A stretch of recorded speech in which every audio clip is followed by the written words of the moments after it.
Hi everyone, welcome back to our channel. In today's video, we are going to discuss about how to delete MEXC account. So for deleting MEXC account, first you need to open MEXC app on your mobile phone. Then at the top left corner, you have your profile icon. Click on it. Then this type of page will appear. On this page, you have the option of security. Click on it. Then here you need to scroll down and you find the option of manage account. Just tap on it.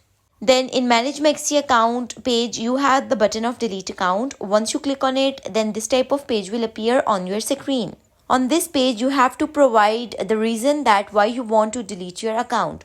Once you provide that reason of deleting your account, then click on proceed. Once you click on proceed, you can see your MEXC account is deleted. So this is the easiest way to delete MEXC account. If you found this video helpful, leave a like on video and do subscribe to our channel. And don't forget to press bell icon. If you have any questions regarding to it, leave a comment. Thanks for watching.